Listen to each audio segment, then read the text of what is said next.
নমস্কার, কিলা আছো হল? আশা করছি খুব ভালো আছো। আমিও খুব ভালো আছি। লই আছি রূপসিলেটি একটা ভিডিও।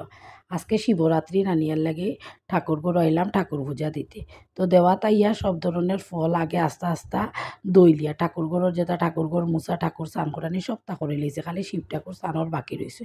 তে আমি আমার মতো করে শিবরাত্রি করি। আমিও তো কঠিন উপাস করিয়া নির্জলা উপাস করিয়া শিবরাত্রি করতে পারি না, জীবনে একবারও করছিলাম। আর এরপরে যখন শেষ হওয়ার টাইম আইছে শিবরাত্রি নানি এক বাড়িতে আমরা এখানেও শিবরাত্রি হয়েছিল। আর আমি এখানের মাঝে রাত্রেবেলা কীর্তন হয়েছিল আর কীর্তনও খিচুড়ি রান্ধার গন্ধে আমার জান বাইরের ক্ষুদায় আমার শৈল্য কিতা করে। ওই দিন আমি শিব ঠাকুরে কইছি, বাবা আমি আর কোনো দিন নির্জলা উপবাস পারতাম না। ওই দিন থেকে আমি কিন্তু নির্জলা উপবাস শিবরাত্রির করি না। তো গড় যেহেতু আমার শিব স্থাপিত আছেন, আমি এখানের মাঝে দই দিয়া, দুধ দিয়া, ঘি দিয়া, মধু দিয়া, জল দিয়া সুন্দর করে ঠাকুরকে স্নান করাইয়া এরপরে ফুল বেলপাতা দিয়া আস্তে আস্তে ফল দিয়া যেরকম পূজা আমি নিজে করতে পারি ওরকম ঠাকুরকে স্নান করাইলিয়া। তো আমি তো স্নান করাইয়ার আমার দুইও পুত্রও কইলা তারাও করাইতো। তো তারা স্নান করিয়ে আইছে, তারা কিন্তু সকালবেলা সিদ্ধ ভাত খাইছে নিরামিষ। তো এরপরে কইলাম আচ্ছা নাও বাচ্চা মানুষ আছো, তোমরা স্নান করে লিছো যখন আচ্ছা একটু করাই লিবা। তো এর লাগে বাটির সবটা আমি আলাদা আলাদা করিয়া রাখছি।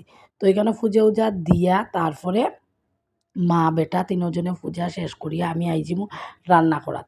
আসলে ঘরের মধ্যে কেউ নাই, তো যার দিক করলেও তুমি করতায়, তার ঘরের দিকেও যেটা করতায়। আর এর মাঝে কিতা আমার রনক যেন বাইচেন তোর আবদার যারা ওটা হইল কি সবচেয়ে বড় ব্যাপার আমার কাছে লাগে। তবে হ্যাঁ এটা করইন সবে, আমি কিন্তু অতটুক পারি না। আমার এই অল্প বয়সে এত অপারেশন এত রোগ ব্যাধি থাকায় নানি মনে হয় শরীরের হাড্ডিটা দুর্বল হয়ে গেছে, বুঝছেন। তো ওইখানে আমাদের শিব ঠাকুরে এখন স্নান করাইয়া সুন্দর করে বেলপাতা ফুল ফল সপ্তাহ দিয়া সাজাইয়া দিয়া তারপরে এই যেমন দুপুরবেলার রান্না করা।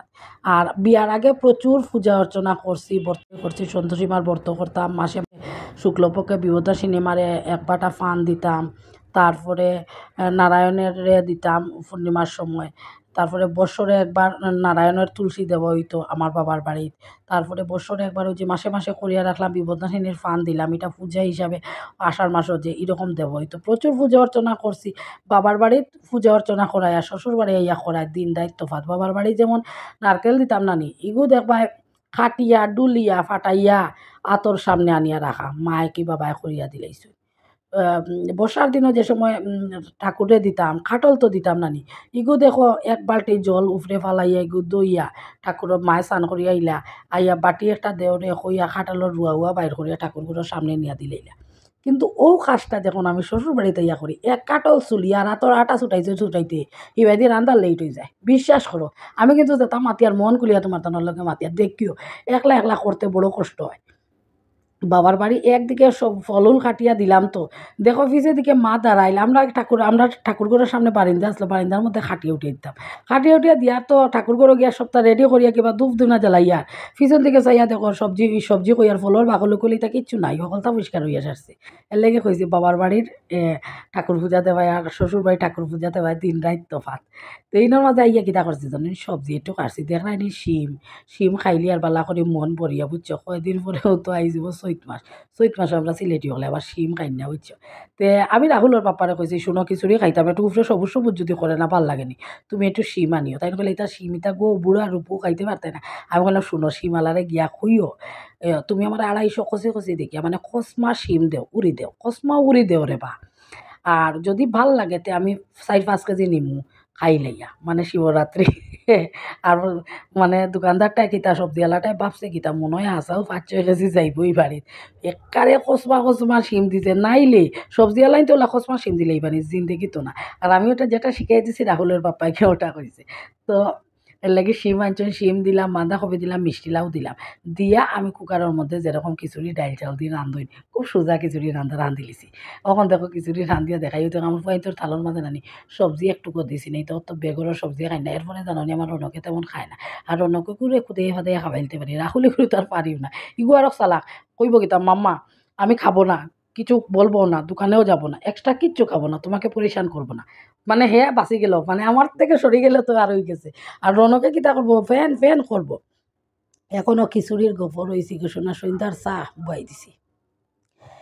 এখন কিতা করলাম জানো নি সন্ধ্যার সময় খিচুড়ি উচুড়ি খাইছি তো আমার অনকে খাইছে না তেমন রাহুলে তো আর বিলকুল না আর এরপরে চাহ বানাইছে মানানির পরে বাচ্চাজন দুইজনের তো পেটে ক্ষুধা লাগছে আমিও কইছি আইজ এক্সট্রা কিচ্ছু আনিয়া খাওয়াইতাম না তোমার ডং তার পাপাই কিতা করে আমারে গরম পানি ডালবো কইব কি তুমি নষ্ট করছো এই করছো সেই করছো আর এরপরে যখন বাচ্চারা একটু ক্ষুধার্ত তখনই তাই ফ্যান ফ্যান করবা পাপা দিবাইনি টাকা তাই লগলে কিছু খাইলে একটু ভালো আছিল যাচাইন রাহুল ওটা গিয়ে লইয়াই মানে এটা বাহানা তাই খাইতা কইয়া আর এরপরে বেচিন তুলে আনি খাওয়াই দিই লগইয়া আমিও খাই কোনো সময় ওটা করই আর আমি যদি এটা যাচিয়া কই দিও তো আমার উপরে দোষ হইতে এর লাগে আমি আমার টেটার লাগান বই কেউ দেখলাম নিজে আড়ু এখান টিভি ক্যাবিনেটও লাগাই আমার ফুয়ায় ডালমুট খাইছে খাই আস্তা ঘর বড়াইছে এরপরে আমি কইছি তুমি নিজে পরিষ্কার করো হে করিয়াও জাড়ু ওখানে আমার থুতার মাঝে থইছে এটা চিন্তা করো ইনার মাঝে গুয়া গো শোনা গুয়া চিনচনি তুমি দেন আমি ফান গুয়া খাই রুপুজিলে টেনো ফান না খাইলে গো শোনা মুখ বাই মাত বার হয় না ইনার মাঝে গেছে কাজু লগ কই দিতাম কিশমিশ যেলা খান কাটা নিলে মাথা আয় লারে কাজুর সাথে কিশমিশ আয় আসলে কিশমিশ নাই ইনার মাঝে খেজুর আইছে একটু সাদার গুঁড়া করতাম মৌরি আইছে ওটস আনছি এটাইলে রাইতর একটু টুকিটাকে আমার বাজার টাকার হোক দেখো সাদার পাতা দইয়া রোদও দিছিলাম এখন এখনও কড়কড়া রয়েছে এখন আস্তে আস্তে সাদার পাতা দইয়া দেই আস্তা শস্য থাকলে ইটা দইয়া দেই আগে বিয়ার ফলে জানো ইটা করতাম না যারা সত্যি মা বলতা করি সাদার গুঁড়োটা করিয়া গরুর ইটা গুছাইতে লাগে আমার রনকে নষ্ট করে নানি বারবার ওই 2 দিন গেছ লাগিয়া আমার বাবার বাড়িতে আমার ফুলাইন বুঝছনি আমি এখানে মন কুলিয়া কিন্তু কই আর আমি কিন্তু পাবলিশ করবো ভিডিওটা আমি আমার বাথরুমও জল ডালতে লাগে না কিন্তু আমার রনক যদি ঘরত থাকি যায় তুমি বাথরুমের ফ্যান অফ করিয়া ঘরত থাকতে পারতাই নাই হে এক জায়গা দেখবা রানি বাথরুমে যাইবে এক জায়গা গিয়া পেচ্ছাপ করবো করিয়া এক বালতি জল আর এক জায়গা দিয়ে যাব তোমার গন্ধ পাইবে জলও খরচ হইব ওটা করে আর এখন তো ছোটর হয়েছে আবার রাহুলের ক্ষেত্রে এইরকম হয় না মানে রনক 2 দিন গেছিল গিয়া এত গড় জেতা যেন রাখি অনো থাকি যায় মানে ইচ্ছা করি আমার যেমন বাসি ঘর ঝাড়ু দিতে লাগে ঘরও তো কোনো ভালোর নাই নেই আর আমার রনক থাকলে মাসি একদিকে মুসবার একদিকে বালু চালু ইয়া পড়বো তো এইটা মন কুলিয়া আমার যারা ভিডিও দেখো যারা কমেন্ট করো তার সম্পর্কে দিদা হইবা সম্পর্কে মাসি হইবা সম্পর্কে খাকি জেঠি ও সম্পর্কেরও তো মানুষ হইবা এর লাগে আমি গল্প করলাম আমার ছেলের গল্প তো এখন এই লোকে রাত্রের খানি জানি তাই তো খাইছি না দুপুরে এর ফলে তারা পাপায় তরকা আনছে রুটি আনছে আনিয়া তারা খাওয়া হয় আর এটাই নিয়ে আমি একটু ঘি দিয়া গরম করে আর আমার রাজা বাবু এখন তরকাটা বলে পাতলা হয়ে গেছে তো আজকের মতো শেষ করে দিলাম সব ভালো থাকিও সুস্থ থাকিও আমার ভিডিও তো রকম কমেন্ট করিও লাইক করবেন শেয়ার করিও খুব বেশি ভাল লাগে তোমার তান্ডে তুমি তাই যেন কমেন্ট করো এর লেগিয়া তো আজকের মতো শেষ করে দিলাম টাটা।